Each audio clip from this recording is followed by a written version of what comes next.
কে তদন্ত করবে, কার বিরুদ্ধে তদন্ত করবে? তৃণমূলের ওপর থেকে নিচ পর্যন্ত এই মেসি কাণ্ডের সঙ্গে যুক্ত। কারা মেসিকে আনতে টাকা দিয়েছিলেন? শুধু একজন অর্গানাইজারকে সামনে নিয়ে এসে সমস্ত দুর্নীতিকে চাপা দিতে পারবে না তৃণমূল কংগ্রেস। যারা যোগ্য, যারা পয়সা দিয়ে টিকিট কেটেছে, তারা গ্যালারিতে বসেছিল, তারা মেসিকে দেখতে পায়নি। আর যারা অযোগ্য, তাদের ভিআইপি পাস দিয়ে মেসির কাছে নিয়ে আসা হয়েছে, তাদের দ্বারাই পরিবেষ্টিত ছিল মেসি। থেকে লজ্জাজনক এবং দুর্ভাগ্যজনক ঘটনা কিন্তু হতে পারে না। এদিকে এই ঘটনার প্রেক্ষিতে কামারহাটির তৃণমূল বিধায়ক মদন মিত্র তিনি বলছেন মেসির এই অনুষ্ঠানের মোট প্যাকেজ ছিল 130 কোটি টাকার, তাই তিনি বিশ্বাস করেন না কেউ ইচ্ছে করে খারাপ কাজ করতে পারে।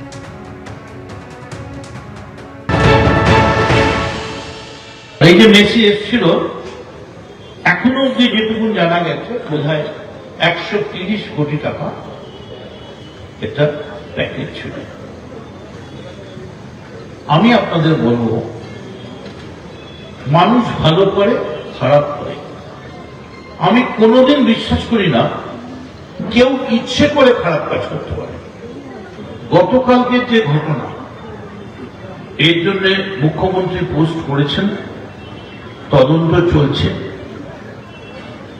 কাউরি কোনো মন্তব্য করে তদন্তকে প্রভাবিত করা উচিত নয়। দুর্ভাগ্যজনক একটা ঘটনা ঘটেছে, আমরা সকলেই লজ্জিত, আমরা লজ্জিত। এবং কোথাও ঘা হলে সেই ঘায়ে খোঁচা দিতে হয়, ঘায়ে ওষুধ দিয়ে ঘাটা সারিয়ে ফেলতে হয়।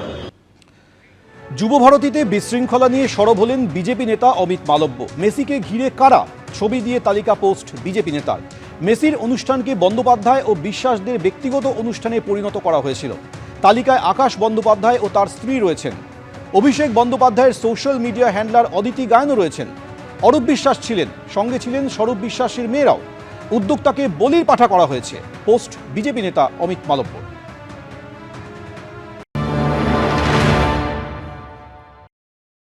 অমিত মালব্য টুইট করেছেন, খুব ভালো কথা, কিন্তু অমিত মালব্য এইটুকু জানেন না, আসলে উনি তো ফুটবল সম্পর্কে কোনো ধারণা নেই, বাংলার কালচার সম্পর্কে ধারণা নেই।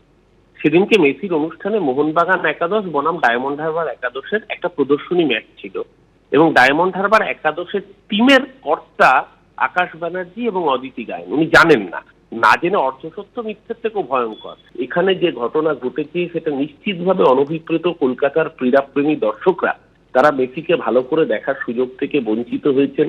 তার জন্য মুখ্যমন্ত্রী দুঃখ প্রকাশ করেছেন, তদন্ত কমিটি গঠিত হয়েছে, পুলিশ উদ্যোক্তাকে গ্রেপ্তার করেছে। মাথায় রাখতে হবে, এটা একটা ব্যক্তিগত অনুষ্ঠান, এটা সরকারি অনুষ্ঠান নয়। ক্রীড়ামন্ত্রী আমন্ত্রিত হিসেবে ওখানে উপস্থিত ছিলেন। ন্যাচারালি প্রোটোকল অনুযায়ী ক্রীড়ামন্ত্রী উপস্থিত থাকবেন, এটা স্বাভাবিক। কিন্তু বিজেপি এমএলএ অশোক দিন্দা কোন প্রোটোকলে উপস্থিত ছিলেন? মাঠের ভেতরে সেলফি তুলছেন। আগে অমিত মালব্যকে এই প্রশ্নগুলো উত্তর দিতে হবে। কারা মাঠে গেরুয়া ঝান্ডা নিয়ে সেখানে জয় শ্রীরাম স্লোগান দিল? এই লিওনেল মেসি তো ওখানে গীতা পাঠ করতে আসেননি যে গেরুয়া ঝান্ডা নিয়ে জয় শ্রীরাম স্লোগান উঠবে। তাহলে কি পরিকল্পিতভাবে কলকাতাকে বদনাম করার জন্য আগে থেকেই প্রি প্ল্যান কোনো কনস্পিরেসি ছিল? সেই দিকেও তো আমি বিচার বিভাগে যে তদন্ত হয়েছে কমিটি, তারা নিশ্চিতভাবে নজর রাখবেন। আমাদের বিশ্বাস, যারা কলকাতার বদনাম করতে চেয়েছে তাদের চেহারাটা অচিরেই মানুষের সামনে উন্মোচিত হবে। যুবভারতী কাণ্ডে শনিবারই গ্রেফতার হয়ে গিয়েছেন আয়োজক শতদ্রু দত্ত আর তার ম্যানেজার লালটু দাস।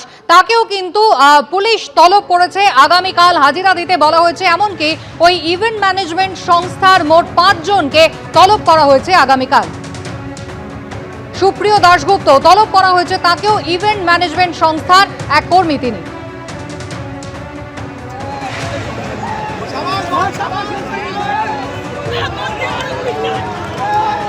শতদ্রু দত্ত, যাকে ইতিমধ্যেই পুলিশ গ্রেফতার করেছে, 14 দিনের পুলিশ হেফাজত হয়েছে আপনারা জানেন। আর তার যে ইভেন্ট ম্যানেজমেন্ট সংস্থা, তার ম্যানেজার লালটু দাস, তাকে জিজ্ঞাসাবাদের জন্য আগামীকাল তলব করেছে বিধাননগর পুলিশ। একই সঙ্গে তার ইভেন্ট ম্যানেজমেন্ট সংস্থার মোট 5 জনকে তলব করা হয়েছে, যার মধ্যে একজন সুপ্রিয় দাশগুপ্ত। কি জানিয়েছেন তিনি দেখুন।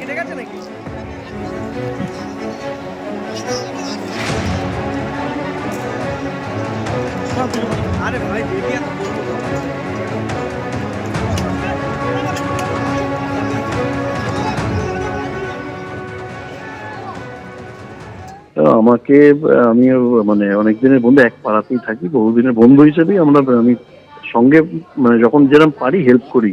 আমার কোনো আদার্স কোনো রকম ইনভলভমেন্ট নেই। আমাকে ওই টিকি টাকা যে পার্টটা ছিল বাচ্চাদের খেলানোর, অ্যাজ এ কোচ আমার থাকার কথা ছিল, আমি ছিলাম মাঠের মধ্যেই এবং চেষ্টা করেছি, কিন্তু আমাদের ইভেন্টটা দুর্ঘটনাবশত হলো না, যেটা দুর্ভাগ্য আমাদের। ইভেন্টটার আগেই দেখলাম ভিড়ভাড়টা হয়ে একটা অশান্তি হয়ে পরিবেশটা অন্যরকম হয়ে গেল, তো বাচ্চাদের সেফগার্ড করার জন্য আমি বাচ্চাদের নিয়ে বেরিয়ে গেছিলাম মাঠ থেকে।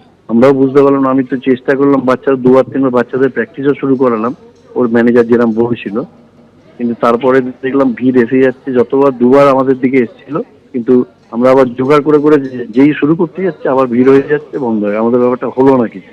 কিন্তু বাইরে তো দেখলাম বেশ সুন্দরভাবে হয়েছে ইভেন্টগুলো, বাচ্চাদের খুব সুন্দর ইভেন্ট হয়েছে বাইরে। আমাদের দুর্ভাগ্য আমরা এটা করাতে পারলাম না বাচ্চাদের নিয়ে। আমরা মাঠে লোক, আমাদের তো আর কিছু, আমি কিছু জানিও না এই সাবজেক্টে কি আছে না আদার্স কোনো ইনভলভমেন্ট আমার নেই, ছিল না। যুবভারতী স্টেডিয়ামে চরম বিশৃঙ্খলা, মেসির অনুষ্ঠানে এই বিশৃঙ্খলা, তাণ্ডব ভাঙচুর, হাজার হাজার টাকা দিয়ে টিকিট কেটে মেসিকে দেখতে না পেয়ে ক্ষিপ্ত হয়ে উঠলেন দর্শকরা। একেবারে ফেন্সিং টপকে তারা মাঠের মধ্যে চলে গেলেন, শামিয়ানায় ভাঙচুর চালানো হলো, বিভিন্ন চেয়ারে আগুন লাগিয়ে দেওয়া হলো, জলের বোতল ছোড়া হলো। সব মিলিয়ে এক রণক্ষেত্র পরিস্থিতি যুবভারতী স্টেডিয়াম।